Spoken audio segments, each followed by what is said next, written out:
I was born in Bremen in then West Germany in 1955, the end of 1955, the 20th of December, in fact, if people would like to send me presents. My parents came to Australia in the late 50s. I can't remember the exact date. Why they came to Australia, they won't tell me. I think they were sort of wanting, adventure or something like that. And and plus also my father's sister was living in, and her husband were living in Brisbane, and so I think they were sort of talked into coming over here, which they did. And my mother hated it. As soon as she wanted to turn around, as soon as she got off the boat, I think. Took them a long time to kind of settle down. I started school here. I couldn't speak English because we were living in a sort of a German enclave in the, now it's sort of like middle ring suburbs of Brisbane, but it was bushland at the time. And and so here we are. I think I enjoyed school occasionally. I don't think I was ever a particularly enthusiastic student. School at first was difficult because not speaking English did kind of attract a lot of attention that, you had to kind of basically deal with fists of steel to kind of get through. There was, it's just sort of the type of thing that happened. I mean, not ironically enough, strangely enough, there was a Japanese kid who must have just copped absolute hell. At least I sort of wasn't that conspicuous visually. School's always sort of a mixture, I think, for most people anyway. Growing up in Brisbane in the 60s, I enjoyed it. We had a huge cow paddock behind the house where we grew up, and it was semi-rural. I liked it quite a lot, actually. I didn't know anything else, though. I think that the earliest music that I can remember, my mother used to listen to the radio a lot, and she was a fan of sort of, I guess you'd call it popular country music, people like Jim Reeves and Hank Williams, Johnny Cash, that sort of thing. So that was Cliff Richard, the sort of late 50s, early 60s, stuff that Elvis, of course, Elvis, sort of Nashville era Elvis, especially. So I heard that at a very, very young age, and I love that music still. It had a big Marty Robbins. That's another one. That was music for me until the Beatles.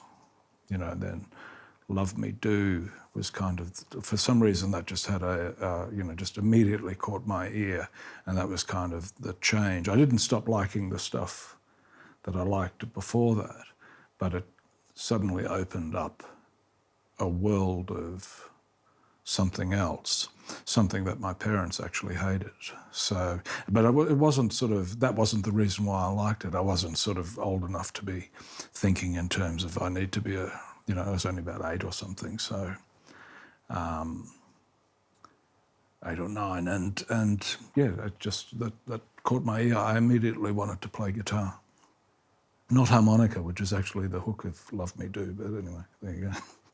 The Easy Beats kind of took over from the Beatles for me as my favourite band as a kid.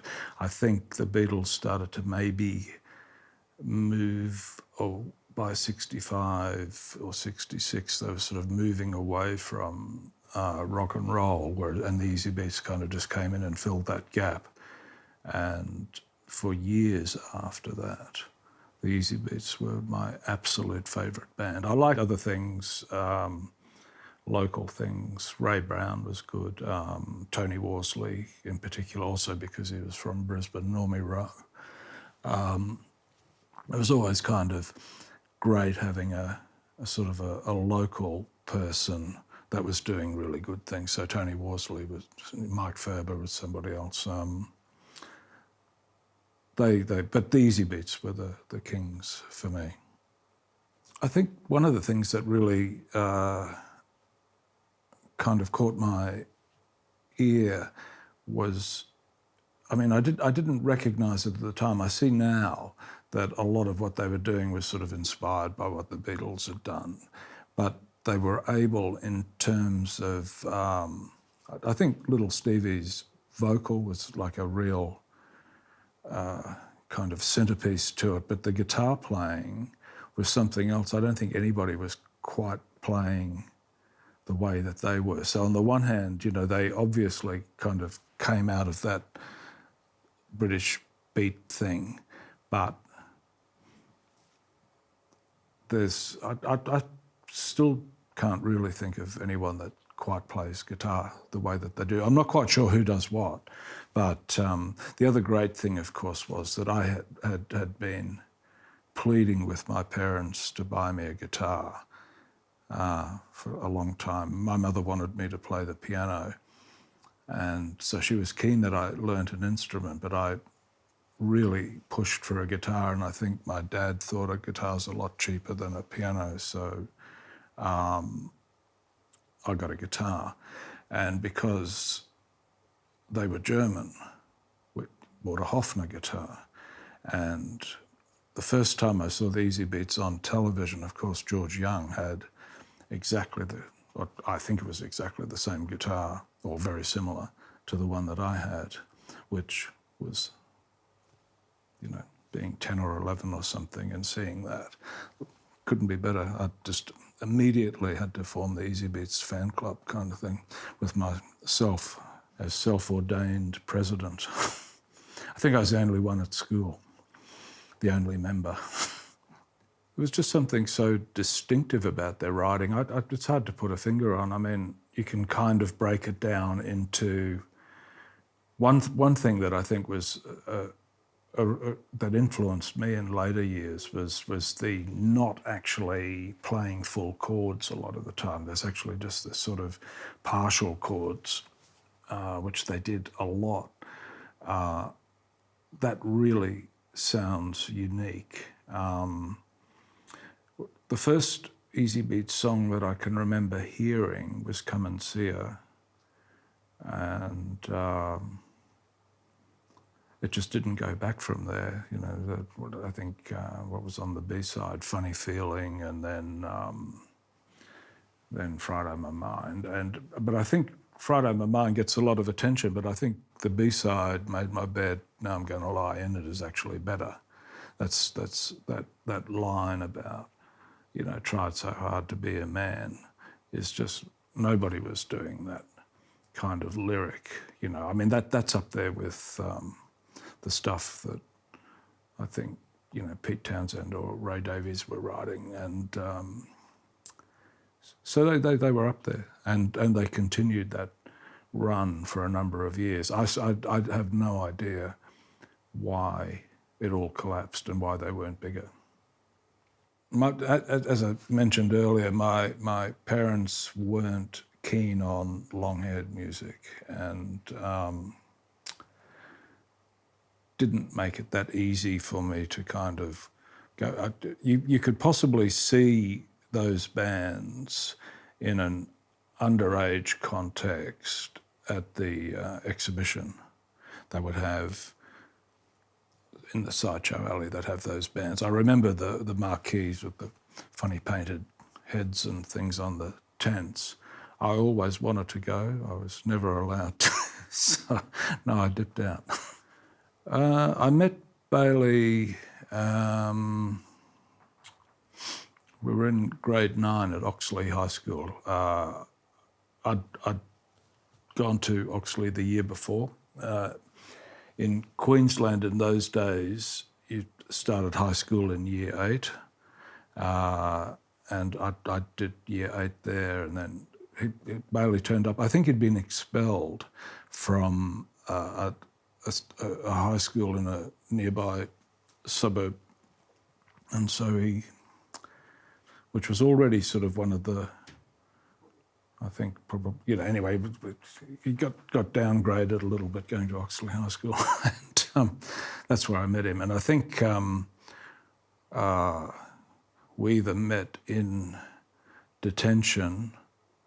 I think at that stage, Oxley had a man that I think thought he was running a sort of a concentration camp or a prison camp or something, because he really had it in for students, especially if you were growing your hair, which this was like 1970 or something, and it was a war on his part, So if you grew your hair long and you didn't get it cut when you were told to, you just get harassed endlessly.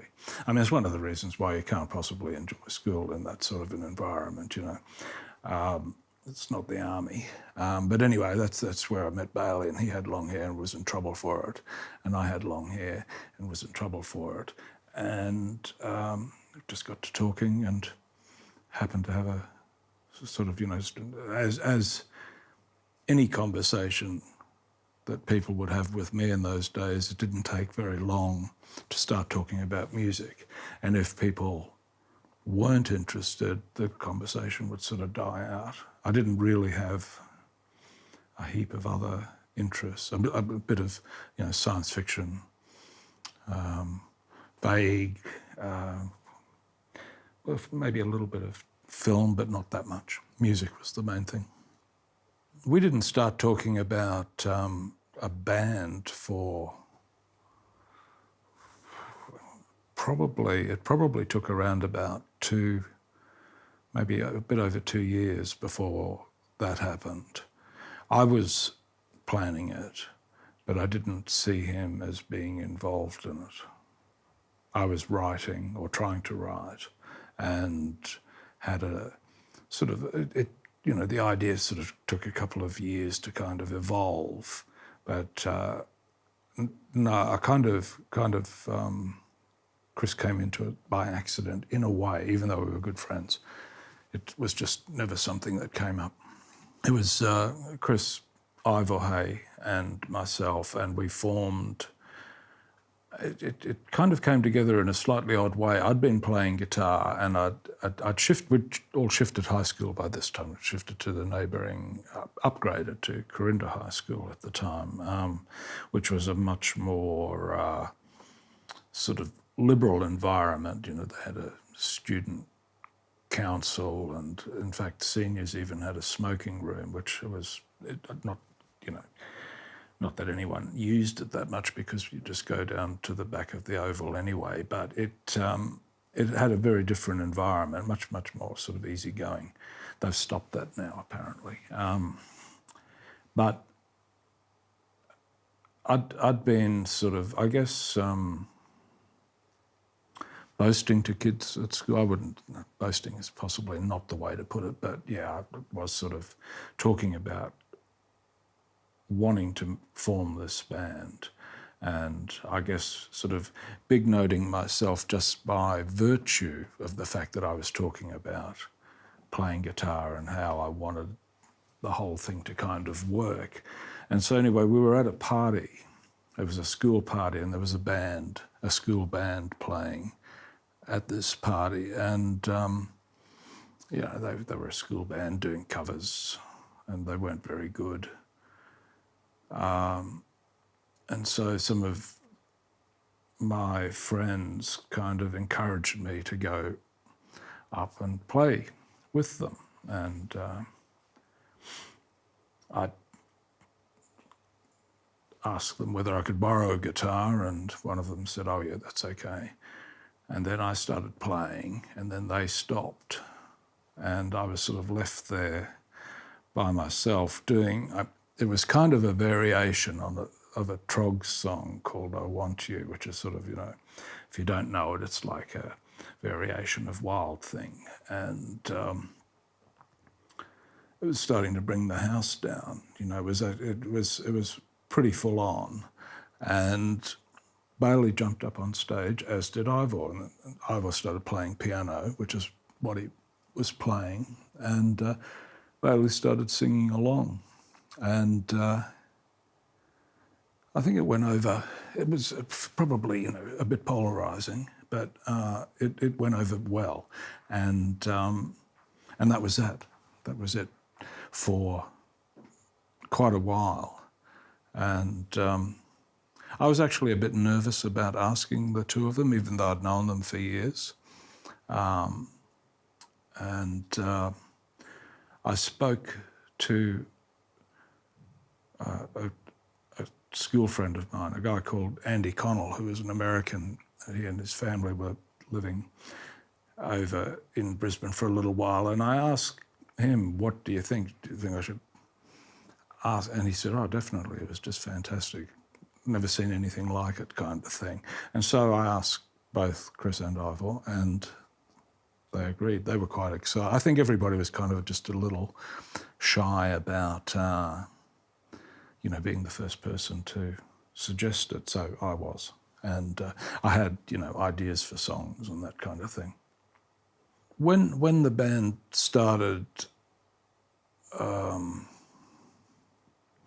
guess, I can't remember the first rehearsal or anything, but it was always my intention to be writing our own stuff. That was the whole purpose of doing it. It wasn't just to kind of, you know, get together on a Saturday afternoon and play Deep Purple covers or something, which is what a lot of people were doing. In those days, there were tons of weekend bands around, and I had no interest in that. I'd never learned how to play those songs. I knew people that did. I knew people at school who were sort of able to do guitar solos that I could never do. But I'd also started listening to, I think I'd kind of overdosed on the whole concept of the sort of progressive rock movement that was kind of fairly strong in the early 70s. And I liked some of that. I liked some of it a lot. But I also kind of had a change of music, not so much a change, but more of a sort of a focusing when I got a copy of Funhouse by the Stooges. That was sort of a shift. And then suddenly a lot of other music that was contemporary suddenly seemed very dated and seemed very forced and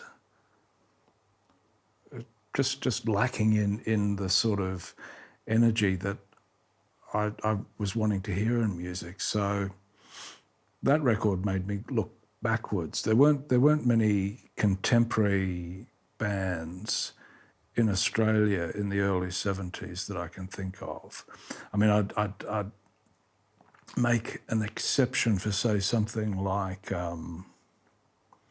occasionally on GTK, which was a 10-minute Monday to Thursday show on the ABC at 6:30 that have live local bands. And you'd see something like Lobby Lloyd or something do Guitar Overdose, or GOD, whatever it was called, and that kind of thing was kind of good. But too much of what local bands were doing was kind of rooted in what was to become rock as opposed to rock and roll.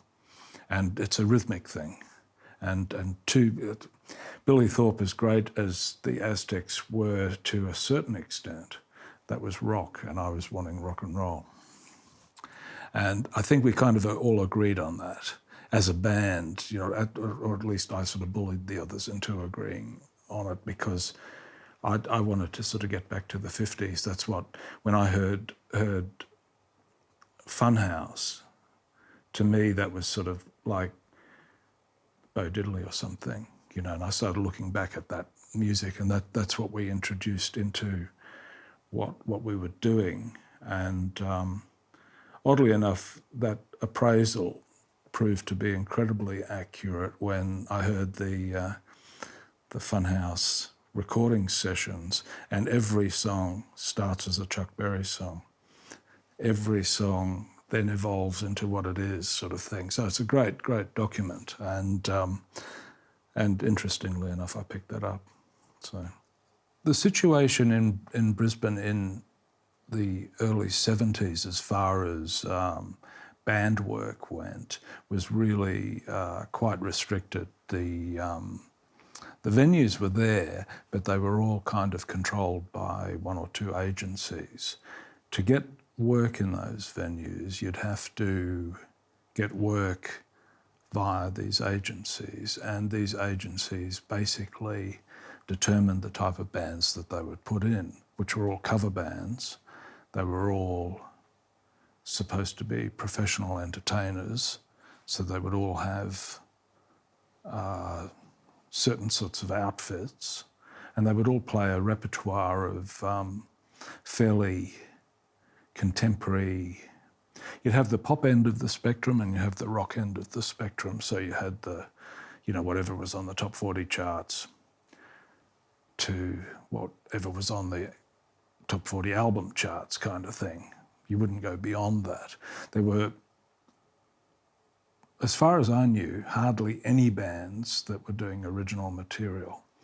The Saints, the intention for the Saints was always to play original material, always to, if we were to cover something, to not cover something that was contemporary, and also to make that cover our own. So we had a particular sound, which was a fairly abrasive sound. We had a singer who, the most obnoxious man in the history of Australian rock and roll, possibly, We rubbed people the wrong way, and we were also never prepared to kind of be told what to do. There was no need to, One of the other things, though, that people often kind of talk about Brisbane at the time, Queensland under Bjelke-Petersen, this sort of very repressive regime, it wasn't at its worst when we were there. It got worse after we left. We had one encounter with the Queensland Police Force as a band, and that was at a show where we'd hired an RSL hall and which is how we played. Usually we'd hire a hall, play, and maybe 20 or 30 people would turn up. There was a noise complaint of this. My father was the conscripted roadie. He had a trailer and he was waiting outside. The cops turned up and stood next to him thinking that he was an irate neighbour and said, "Oh, to think that these people," I don't think they called us that, they, get paid to play this kind of garbage, and which was kind of humorous because we probably lost our bond. I don't think we ever made any money at any show that we played in Brisbane, but the cops basically didn't know. Punk wasn't a thing. Where we rehearsed, often at my parents' place, the neighbours surprisingly were, fairly tolerant. Much more so than I think a lot of people would be these days, sort of thing. So we went on doing that kind of thing for a number of years. Well, 2 years. I don't know. At the time, it didn't overly sort of stand out to me. The reason why I'm Stranded was picked as our single, we took a poll amongst our 20 or 30 loyal followers and basically asked them which song is an obvious single, which song is the most commercial. Because, if you're going to do a single, there's no point in sort of mucking around. And everybody, Stranded just got, an almost unanimous kind of vote rate. I probably wouldn't have picked it. So there you go. Democracy in action. It was written in 1974, I did the chorus and the first verse just riding home on the train after, I can't remember if it was coming home from work or coming home from town, but I remember getting the sort of the idea for it on the train, and then just going home, playing it. I think all of the Saints stuff really, it never really got into anything resembling sort of being miserable at all. It was all, it was supposed to be cosmically uplifting in a lot of ways. I mean, music was supposed to kind of cure everything. That's how I always looked at it, and I think that's what we kind of did for ourselves quite successfully for a little while. The shows were sort of chaotic, anarchic, whatever, but there was the only time there was ever sort of any kind of real negativity in the room was when, people that had never seen the band before took exception to what we were doing, and that's what provoked people. I mean, Bailey got knocked unconscious at one show that we did. Some guy just, and we kept playing, and that just drove these people. They hated it because we didn't actually stop. We didn't let the loss of our singer stop us. We just kept going. I suggest that approach to most young bands, actually.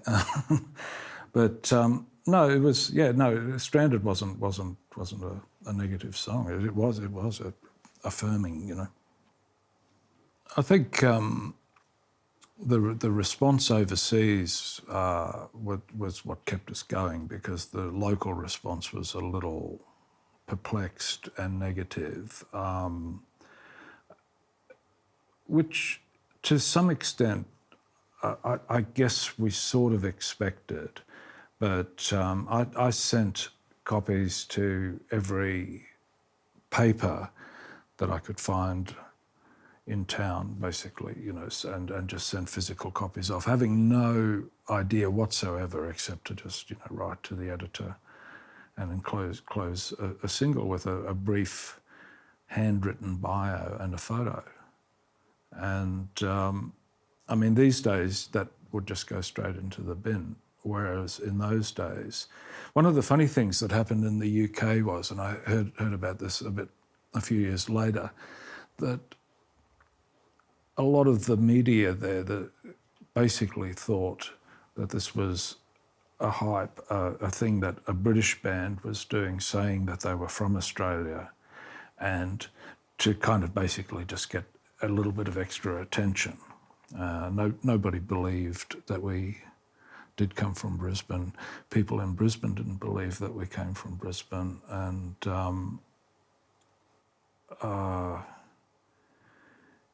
I mean, it was, we did the recording. I think it took all up, recording and mixing the two songs took about 4 hours, done in a small studio in West End, and the band was just ready to go. Basically, we'd been, Stranded was already 2 years old. We weren't playing 5 nights a week, but we would play every weekend, if not in front of people, but we would just, in somebody's garage or under somebody's house, that kind of thing. It was kind of a, I should specify that houses are often high set in Brisbane, so hence you can stand up and play.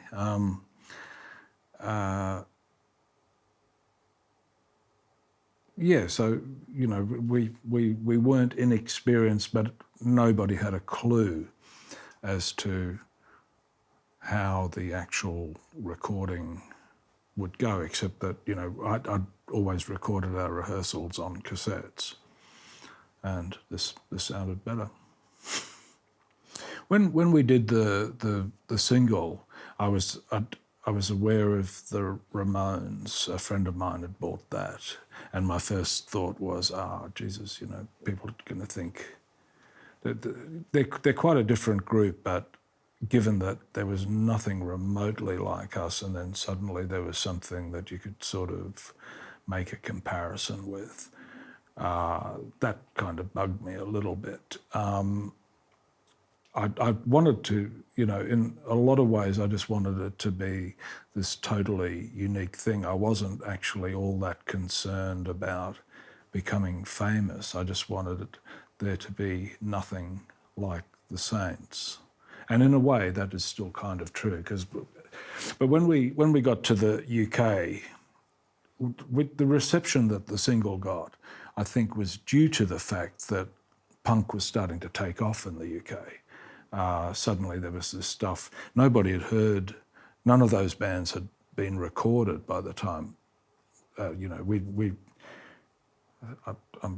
positive that our review was around about 3 months before the next, which was The Damned or something. I think they were the first UK band that got recorded. So we're months before that. And that's, taking in the fact that the mail would take weeks to get over there, plus, all that sort of thing. So I felt not connected with it to some degree. At first, when we got over there, it was okay, because I think in the early days of punk, it was sort of a very open, it had a sort of feeling of both rebellion and celebration about it, and also sort of a freedom, and which kind of appealed to us. But very, very quickly it became a sort of a kind of a straitjacket of a definition, and I just basically thought, well, fuck this,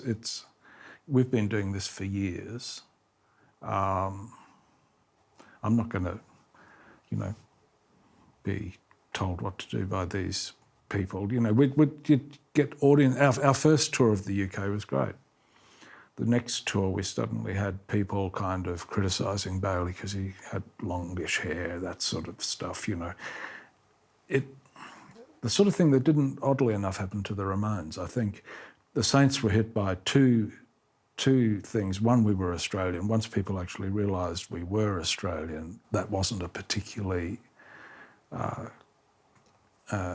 cool thing as far as especially a lot of the British journalists, because, here was this band from Australia who Australians were people that they would always make fun of, actually kind of outdoing their own team, sort of thing. There's a little bit of resentment there. But the other thing that happened was, of course, that we were on EMI. We'd signed to EMI at the time when EMI had dropped the Sex Pistols.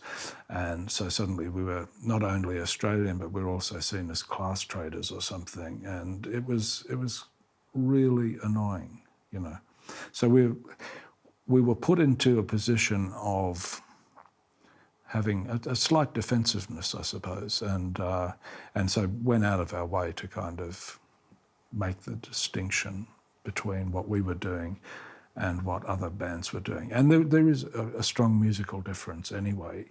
But I think originally, had we, say for instance, moved to the UK a year earlier, had we had, had we known that might have been a smart thing to do, I think things would have been extremely different, and I think we would have made a much, much stronger footprint than, or at least at the time. It took quite a few years. So, for instance, a song like This Perfect Day, which was actually, quite influential on a number of the UK bands, and then Know Your Product, neither of them sold. Know Your Product was an absolute flop. Had that actually charted, sold, things would have been very different. One of the things that, when you do something for a period of time and you feel quite sort of passionate about it, and, for all the criticisms that I would make of individuals in the band, one of the things that I would never criticise is the commitment or the originality of what we were doing. And I used the term original, acknowledging that we drew on anything and everything. You know, anything that I liked could find its way into what we were doing musically. And a song like Know Your Product, when I was a kid, and it's sort of important because a lot of what I learnt about music, you know, I never stopped liking anything that I've ever liked. But I was never a fan of brass or horns as a kid. The first song that changed my mind on that was Hold On, I'm Coming by Sam and Dave. And that just had something really great about it. But that then kind of just got forgotten about. When we'd moved to the UK and I had to build up a new record collection because I didn't take mine with me, I'd go to the Camden markets or, you know, various places and pick up secondhand records. I picked up an Atlantic compilation which had a song on it called Looking for the Fox by Clarence Carter. And the first thing that struck me was they've taken the Hold On, I'm Coming riff, the horn riff, and I thought, wow, if they can do that, I can too. And basically sort of did something along those lines, making the horn riff the important hook in the song. Not many people do that, and not many people have done that outside of a handful of songs. And I don't think, you know, people say, oh, well, you know, there are lots of rock bands that had horn sections, which is true, you know, there were, but I can't think of one that made the, you know, I think horn players around the world probably should be paying me tribute for making their instruments so popular for a couple of weeks. But in all seriousness, I think it had a kind of a uniqueness because of that. And I personally, everybody in the band was excited about it. I was over the moon, you know, when we had that. And then it was released. The record company was really excited about it. Every review that I remember was, you know, at best, oh yeah. Sort of an R&B kind of sound, you know, and if you say that, it makes it sound incredibly uninteresting because there's a lot of really boring R&B music around, you know. Just calling something R&B, you may as well say, oh, that's rock or something, you know, it just excites nobody. And it just didn't sell, you know, it didn't. I mean, obviously the record company just weren't able to kind of break through the radio barrier, and I'm not sure why that was. Somebody pointed out on when I did a post on Facebook about its some anniversary, I can't remember how many years it's been a few, and that the reason it didn't get on the radio was because of its lyrics, and I hadn't really thought of that, but it's possible. It was kind of an anti-commercial kind of lyric. It was, yes, but I don't know. I'm not sure. I mean, maybe it was possibly just wrong for the time. You know, there's lots of reasons. There's tons of good, great songs that have never caught on at various points in time. You know, eventually they kind of find their way through. But, you know, half my early record collection was full of stuff that wasn't acknowledged at the time. So the Volino was a guitar that I saw in a music shop when I first moved over to London, and it was quite eye-catching, and so I went in and checked it out. Plus, we'd been given money from EMI to sort of, you know, buy some gear with. So it was quite a good mood in which I went into the music shop. Maybe it was a little extravagant anyway. It wasn't a cheap guitar, but I thought it looked so fantastic that I had to have it. I played it. The interesting thing with it is it's all aluminium. It's a hollow body guitar. It has two aluminium sort of pieces that kind of get screwed together. The problem that I had with it, using it live, was tuning it up in the dressing room, which was sort of usually in the UK a bit on the cold side. Then going onto stage with it, with the hot lights, it would not hold its tuning at all. And the other problem it had was that this was something that I fixed a bit later. I got my father actually fixed it. The neck was open at the back. It was fairly porous, and so if you were sweating a lot, it would become quite difficult moving your hand up and down the back of the neck, and so you just get stuck. And so I thought I'll only use it in film clips because it didn't seem to sort of work as a live instrument. These days, I think there are a number of things that you could do to make it work. It was actually a great sounding guitar. It sounded more like a Gibson 335, a semi-acoustic, than it did what you'd expect it to sound like, which would be like this really full-on metal guitar or something. It's actually had a really great, slightly mellow tone to it, which, you know, I could easily have used it at any stage in my career had there not been these physical differences. The other thing that I should also say is that if you're playing it in a cold climate, apart from the tuning, it actually felt really cold when you picked it up, much more so than a wooden guitar.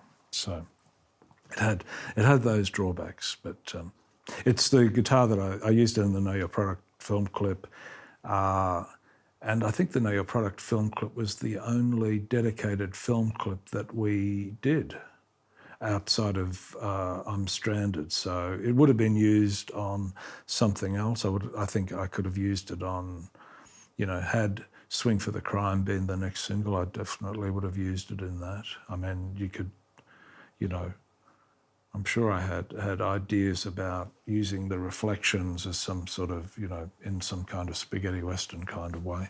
But that was not to be. So it stars in one clip. Always from the outset, I thought if we're going to do a song that gets released as a single, it has to kind of fit a certain. There has to be something that is kind of catchy about it. Otherwise, you do it as an EP or an album track or something like that. So the songs that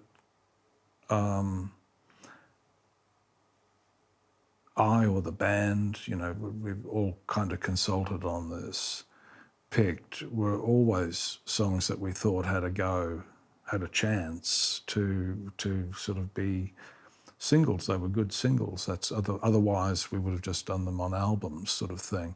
The time when we were recording, it was a kind of a transitional period. Singles weren't crucial.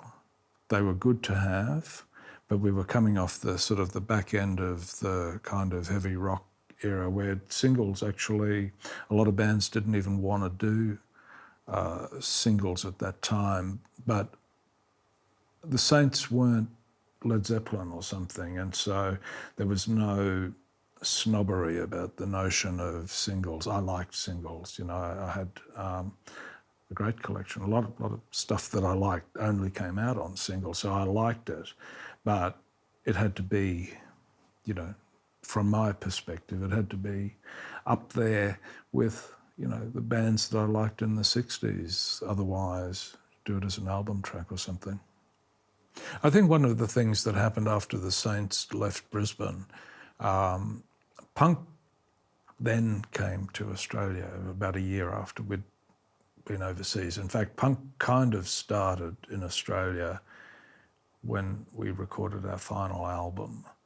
And I wasn't sort of particularly closely connected to it. I'd obviously already lost interest in it as a musical form sort of thing. But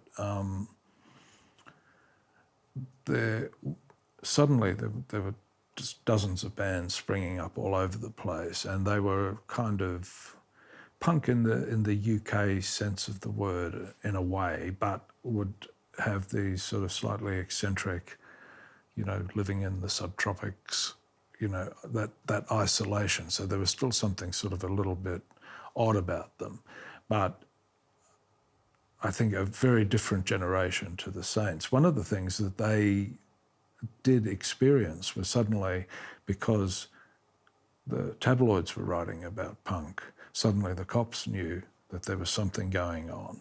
And so they were harassed endlessly, whereas the Saints weren't, because nobody knew what we were doing.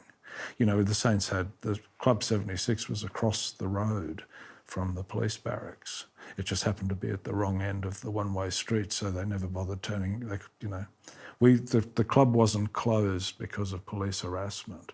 It was closed when somebody threw a brick through the window, and we boarded it up. I painted Club 76 on the boarding, and that drew the attention of the City Council, Health Department, and the fire brigade, and we didn't have enough toilets and adequate fire escapes to run as a venue. So we closed. We stopped. We were going to leave anyway, but and there were too many people starting to turn up that weren't there for the music sort of thing. So we weren't charging admission or anything like that. But we didn't experience the kind of police, the task force raids and that kind of thing. That all happened later. Club 76, the building still exists. The building where the I'm Stranded thing was painted still exists, but obviously they didn't, when they restored it, they didn't think to keep, even though there is a move now to put a plaque, which I think is fair enough. In a lot of ways, I regret not trying to work out how to cut it out and take it with us, but it didn't occur that, it just basically didn't occur to me at all at the time. But I did hear, people went along and got photographed in front of it. Cloudland was a venue in Bowen Hills in Brisbane. It was a fairly iconic building, sort of a deco vintage ballroom with a sprung dance floor, quite nicely decorated inside and visible from most parts of town in the pre-high-rise sort of era of Brisbane. The Saints actually played there once, and only once. It got knocked down. It was sort of one of the Bjelke Peterson sort of. They for some reason, I'm not quite sure what the reasoning behind it was, but it got demolished overnight.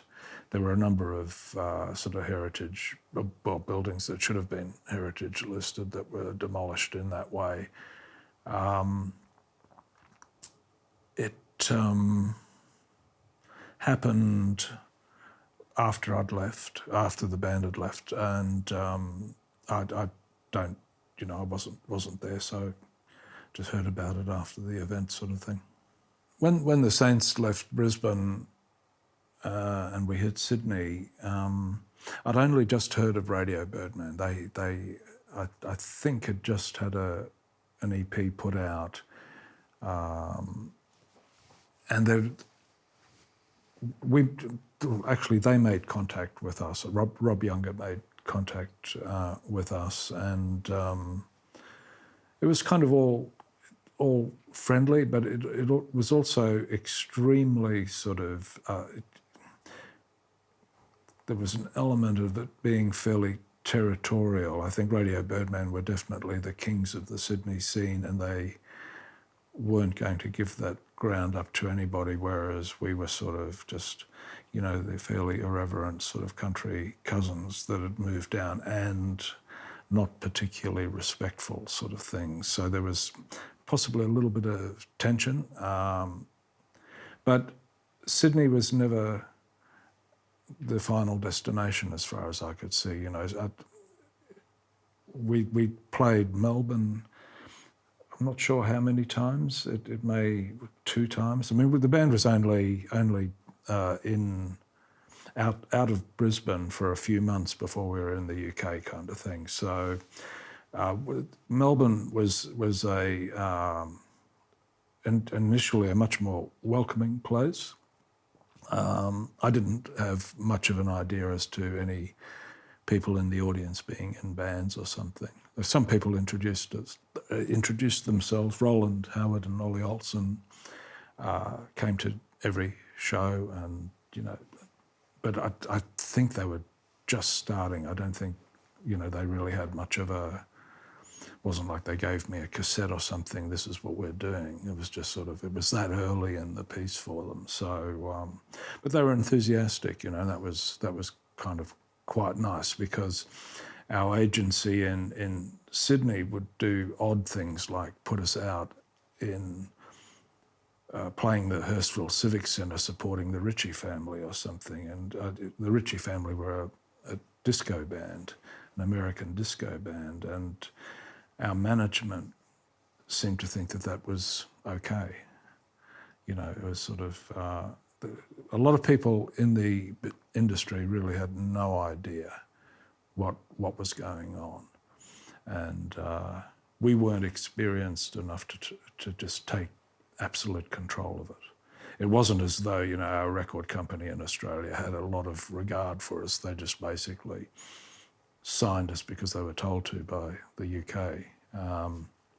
So there wasn't, you know, actually you guys have produced your own single and you're famous overseas. You do whatever you like and we'll back you up. That never happened. It was a fight every time you'd go in, sort of thing, about anything. You know, Bailey drinking too much of the minibar or something like that. You know, constant issues. But anyway, artistic issues as well. We did a couple of shows. There was a show that we played at the Funhouse Tavern, which was the venue that Radio Birdman sort of ran, I guess, which was fine. It's a small underground club. You know, I think you'd be lucky to get 100 people in there. I'm not sure who organised the Paddington Town Hall show that the Saints and Radio Birdman played. You know, there was just too much going on to keep track of everything. Somebody to do with their management and our management, and so they thought it was a good idea to put the bands on. And we did. I remember having a lot of trouble hearing what we were doing. The monitoring wasn't working properly. And I suppose in some ways the two performances really kind of accentuate the differences between the Saints and Radio Birdman. Radio Birdman were a very, seemed to me anyway, a very kind of serious, what taking themselves quite seriously and into a kind of an imagery that, you know, maybe had sort of more in common with, say, something like the Blue Oyster Cult or something like that, whereas the Saints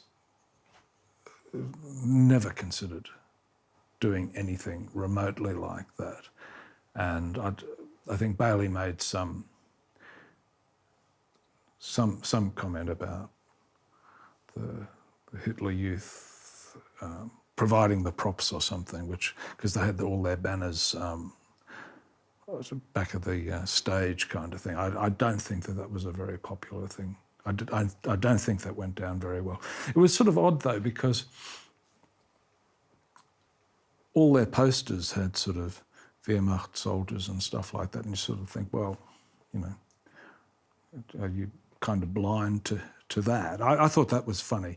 You know, personally, I got along okay with them, and I don't really take that stuff very seriously. It is sort of showbiz. The Saints had their image, Radio Birdman had theirs. Theirs was much more sort of I suppose sort of more striking because of the uniform kind of look about it, whereas the Saints sort of really did look like four fairly different sort of people that just happened to stroll on stage at the same time, which is possibly the most avant-garde image of any band ever. Everyone looks like that these days.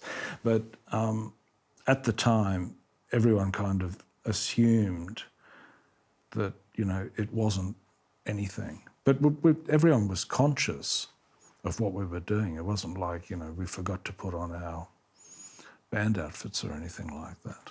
There were, decisions made. Like, for instance, I would never cover a Stooges song. They were a massive influence on me. We had a song that I based sort of on I guess it's sort of the riff from I Can See for Miles, right? And we had this thing which was we never ended up recording it. And one of the reasons we didn't, and why it was dropped early, was because 6 months after we started playing it, I bought Kick Out the Jams by the MC5. They had a song that was doing exactly the same thing called Come Together. And I just thought, well, no, we're not going to do what they're doing. As much as I love those bands, and the Stooges' Funhouse was like a massive influence on me, but I'd never play any of those songs. We had to make ourselves quite distinct. The covers that we took had to be things that other people weren't doing. And so, just to kind of lay to rest that idea that the band just sort of happened to happily kind of fall into place. There was actually sort of a little bit of effort in some of those decisions.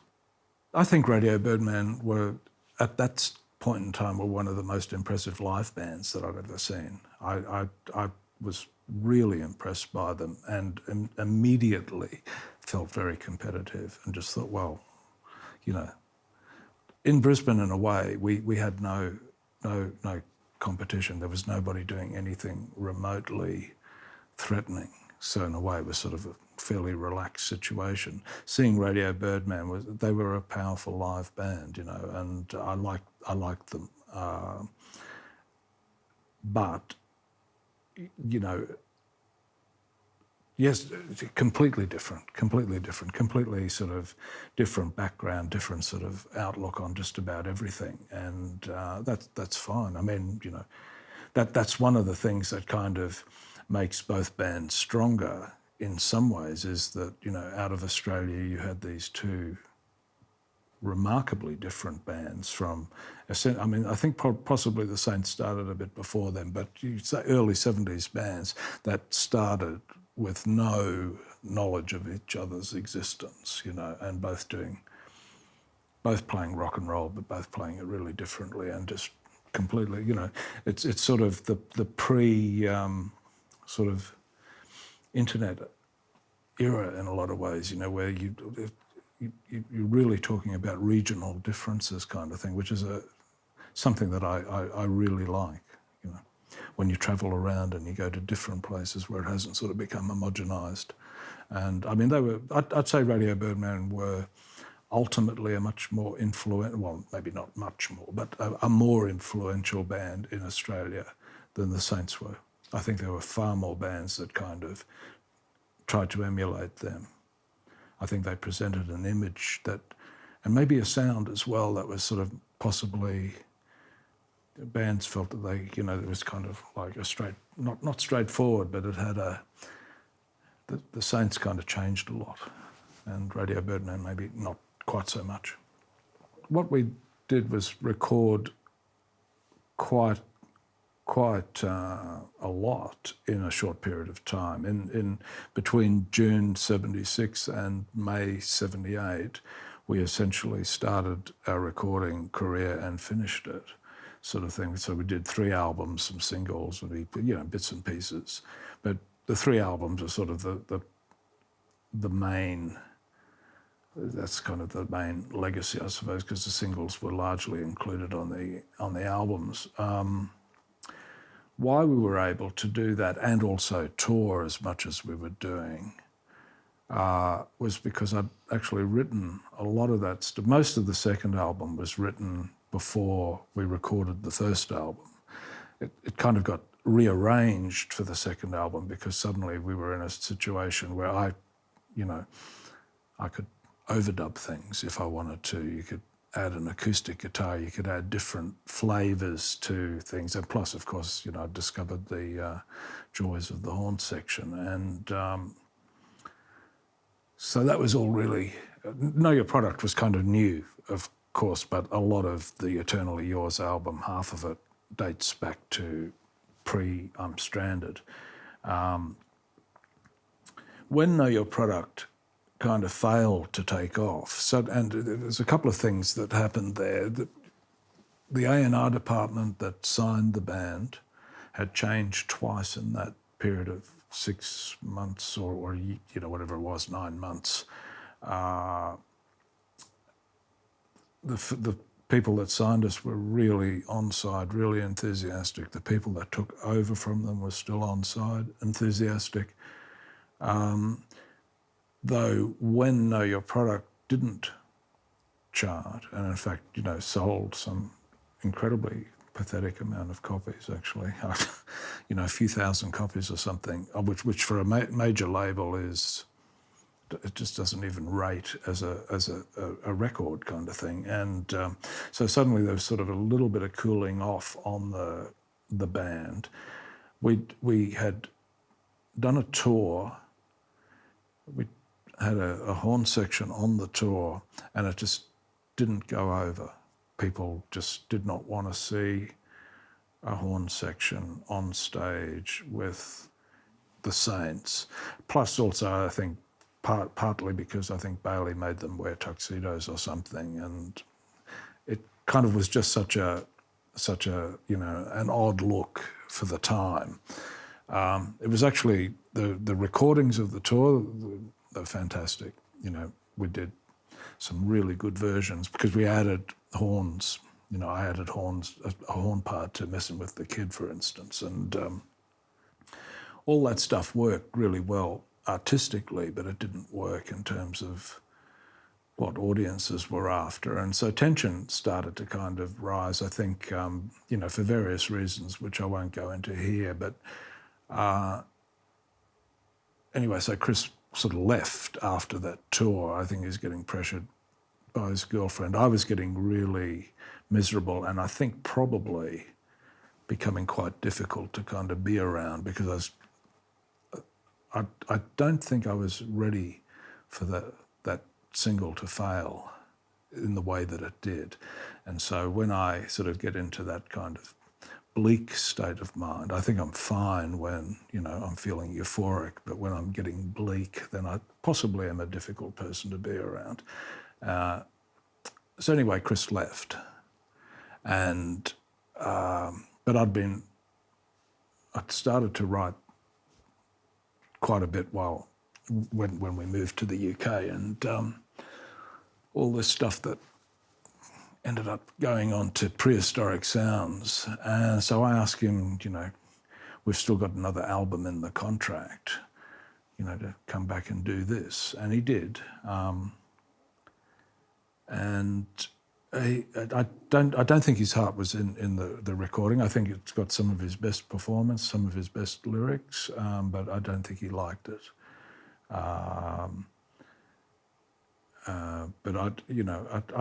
I think the great thing was that we completed it, kept the fact that the band actually wasn't going to continue quiet. I remember somebody from EMI, an A&R guy, coming in and hearing Swing for the Crime and looking ashen-faced, just thinking, how are we going to do this? What are you going to... So anyway, they suggested that we do the Otis Redding song, Security, which we'd mucked around with, so that kind of was a compromise on our part. I just wanted the album out, sort of thing. And after that, we waited until the album was released, announced that we were breaking up. The album flopped, and that was it, sort of thing.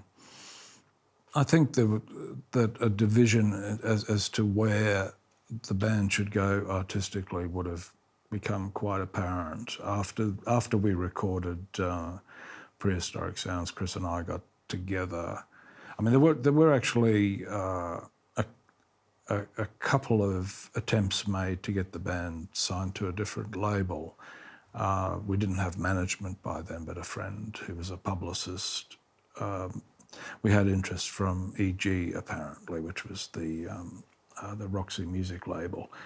And I thought that would be good. And they were basing their interest on Prehistoric Sounds, but Chris wasn't very keen on Prehistoric Sounds. He hadn't actually been, to my knowledge, writing very, I mean, the music for all that stuff was mine, sort of thing. So he had a song on the album which was a fairly light-hearted sort of poppy tune, which I didn't think really fitted onto the record, but seeing as he was being, decent enough to actually turn up to the recording session from time to time, I thought, well, he's got to have a song on the album, you know. If we're on our third album going to include covers at least, you know, which we did, because there's the Otis Redding song and the Aretha Franklin song, Save Me. So, but the album, in my mind, should have been the other 10 songs. You know, I think it actually kind of loses a bit of impact because we added those other things. But, you know, it doesn't matter. You can skip them if you don't like them.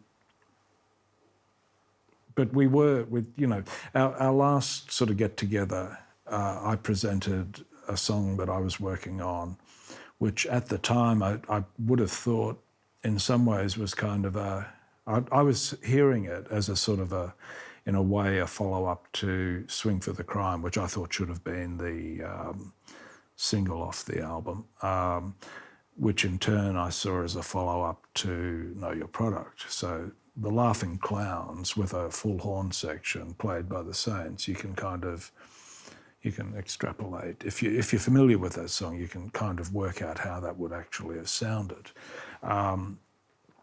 So I presented that to Chris, and he presented a song of his that he'd written, and Chris didn't like what I'd written, and I wasn't particularly crazy about what he'd written. I thought it was kind of a pub rock sort of tune, and he thought what I'd written was some pretentious piece of delusional nonsense or something, you know, going along the same path that I had been with these kind of, you know, the horn lines being this really important part of what was happening. So he didn't want to do that. And so we kind of just agreed that it probably wasn't going to work. There wasn't anybody to sort of act as a go-between, you know, to maybe offer some sensible, well, come on, you know, you've known each other, you know, since early high school, you've done all this other stuff. I think something had kind of changed. I guess we got to the UK and suddenly everybody grew up into different kind of people, sort of thing. So at the time, the Laughing Clowns was always a struggle because we were a completely independently financed band. So we'd put on shows and then pay for our own recordings, and also still try and live off what we were doing, which was, it really would have involved a much more organised collective than the band was, you know. But am I happy with what we did musically, artistically? Yes, I am. I think there are certain recordings that we did that would have benefited from having a slightly higher budget. But I think what we did was completely unique. And it took me a while because the band also, I mean, the band was together for 5 years, which is no mean feat in itself. There were a number of lineup changes. People did seem to be falling off like flies for a while, but dropping off like flies. But all things considered, you know, we went overseas. We did a number of, you know, we kind of made it work in Australia, which was, we'd play in places like Parramatta. We'd go out into the suburbs and do what we were doing, which I think took people completely by surprise, because everybody else that was doing something that wasn't sort of early 80s pub rock tended to stick to the inner cities, and I wanted to break that barrier. You know, whether we were, I mean, the band was never, say, as popular as the Radiators in the outer suburbs or something, but, you know, we played with the Radiators, which, you know, so we played to a wide array of people, some of whom absolutely despised us, but there were also a lot of people that really liked it. And it came to, there were a lot of things that kind of worked against the Clowns, and that is, you know, there was the constant sort of lack of money. When the Saints were going, of course, we were all on, you know, by the time we were in the UK, everyone was getting paid. So there wasn't the sort of, the weekly, monthly kind of pressure. And in the early days of the Saints, we were working and just sort of doing what we were doing.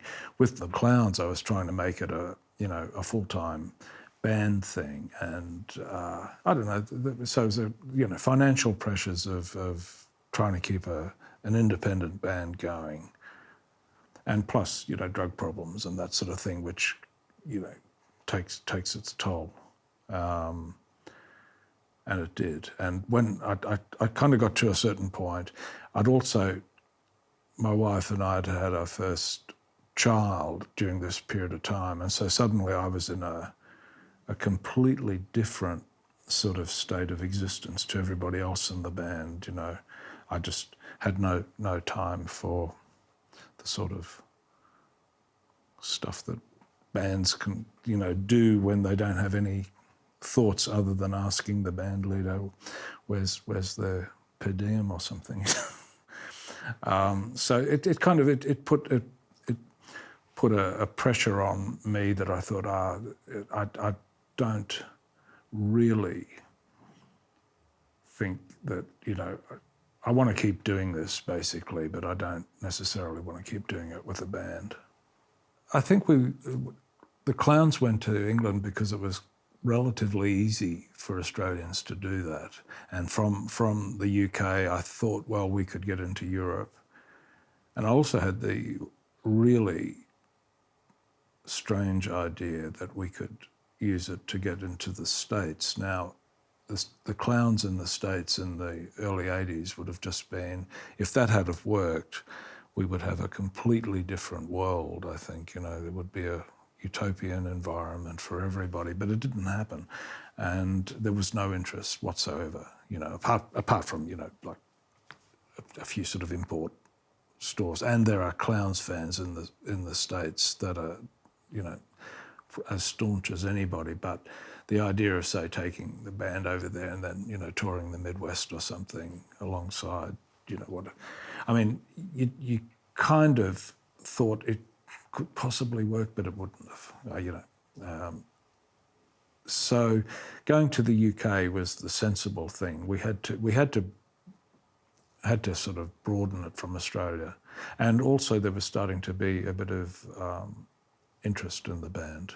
You know, not enough to sort of really catch on, but enough to kind of make me think, oh yeah, it's been a while now, so go back. We're starting to read, there were also reappraisals of the Saints catalogue by that stage. There were album reviews of things like Prehistoric Sounds, which were incredibly negative the first time round, suddenly getting referenced as, oh, this was actually an incredibly innovative album.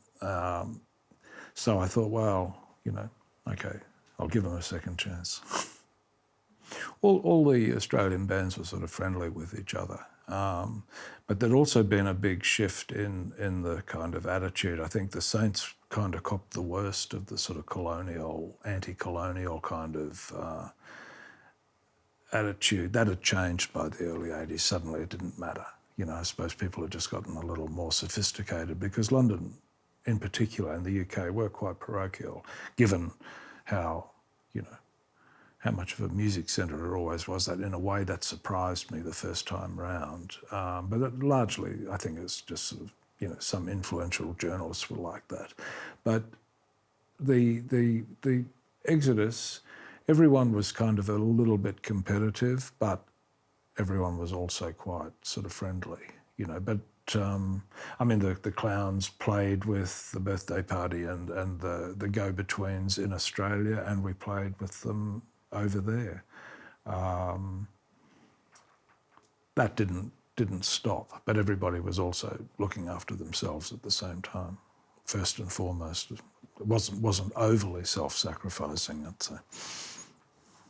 Once I decided that bands were the sort of thing that you did when you're in high school, I think working with the Clowns, I just decided after a while that having a son, a child, I didn't need, you know, that kind of, those sort of issues with grown-ups. And I decided that the only way that I was going to continue working was to go solo, work with other people, you know, bring people in, but make it very clear. I mean, the funny thing, I was doing just as much of what I, you know, do in a solo career as I was doing in the Clowns anyway, you know, and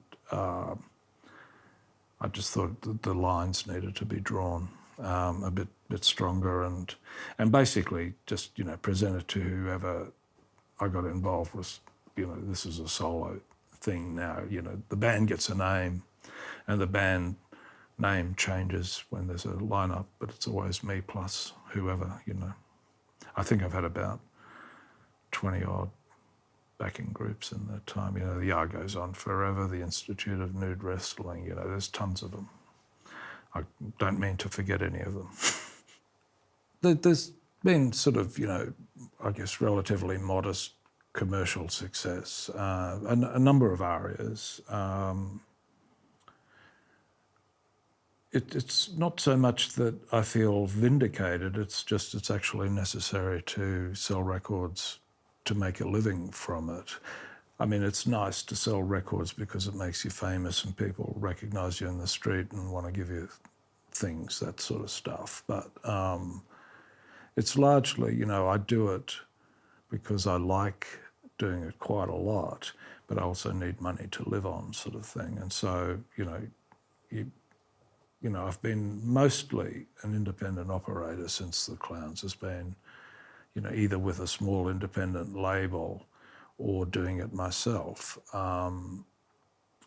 with the exception of one album in that time, sort of thing, the Everybody's Got To album, which was released on True Tone EMI.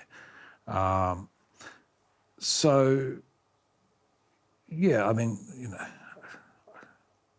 these days I kind of just do what I do. I don't bother doing singles anymore because there's obviously no, you know, things have changed significantly in the way that that music is released and the way it's sort of consumed or listened to, that all that sort of stuff. But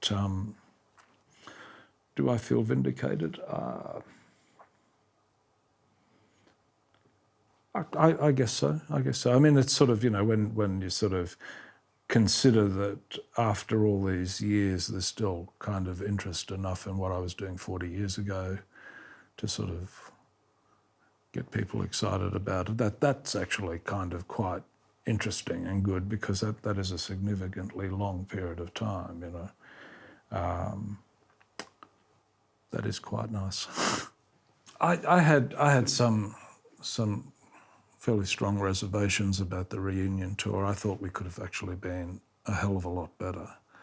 So a lot of old tensions kind of came up during that period of time, and I think one of the kind of, you know, I think everybody went into it thinking, oh yeah, we can possibly make this work, but I think everybody was also pretty glad when we'd finished, you know. So it, but we did it again, a year later or something, you know.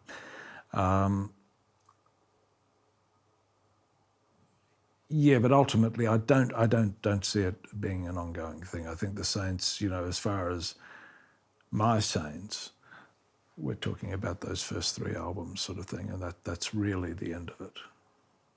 I don't think there's going to be another reunion tour.